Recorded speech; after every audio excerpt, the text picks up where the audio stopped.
Hey, what's up? I'm Nizio Cole, and I know first off, it's been quite a while since I uploaded. I was kind of planning on making a bunch of videos and not uploading them until I had a decent amount so that, there weren't any long breaks like that again. But I decided to make this video because I thought it was really important and something that I really care about. So as the title of this video would suggest, the Stop Killing Games movement has gained a lot of traction over the past week. And I'm guessing most of you have probably already heard of this, but if you haven't, basically Stop Killing Games is an initiative in the European Union to basically require that when game developers and publishers end service for their games, that they have end-of-life plans so that, you didn't buy a game and then all of a sudden it's just turned off and you can't play that game ever again. This was kind of spawned from The Crew and what Ubisoft did to that game, because it did have a single player component that you could play, but basically when they were like, yeah, we don't want to support this anymore, a lot of people lost access to the game. And this is something that I'm extremely passionate about.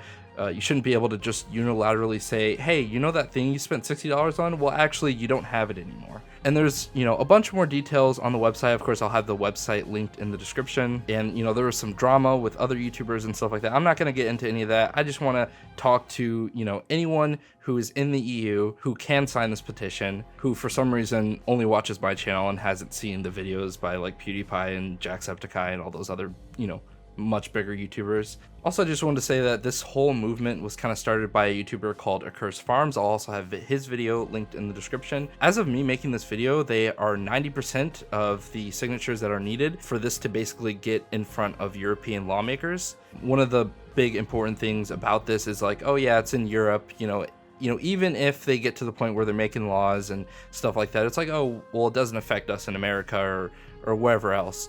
But it actually does, because if you think about it, even though for Ubisoft or Activision or EA, let's say, the EU is a very small percentage of their customer base, they are a large enough market that it would be impractical to pull out completely. So a lot of times when consumer rights legislation is passed in Europe, that'll also affect the world globally, because sometimes it's more work to make two separate process lines for, global and Europe than to just, change your policies entirely. Specifically kind of relating this to my channel, just imagine if, one day Ubisoft is like, actually, you guys that liked Watch Dogs 2, I mean, it came out, almost 10 years ago at this point. They're like, actually, we're just not going to allow you to play that anymore. And like, obviously we would all have a problem with that. Yeah, so I mean, stuff like that, which I wouldn't put it past Ubisoft, considering Ubisoft was the company that killed The Crew, which spawned this whole initiative. Which is interesting because I've never actually played The Crew, but I have played The Crew 2. I actually bought it on Stadia, which is funny and ironic considering Stadia did basically what you're supposed to do when you sunset games. They refunded my game and they allowed the Stadia controller to be used as a regular controller, which is like probably above and beyond.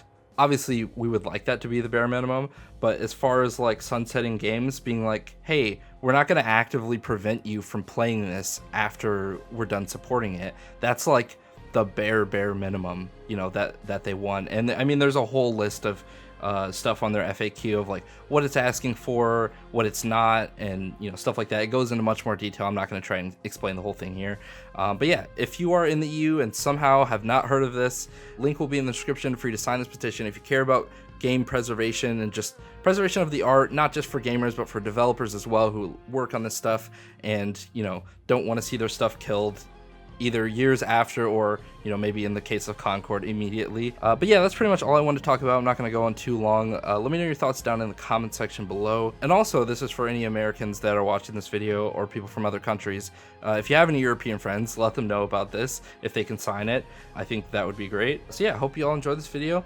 I'll see you all in the next video. Peace.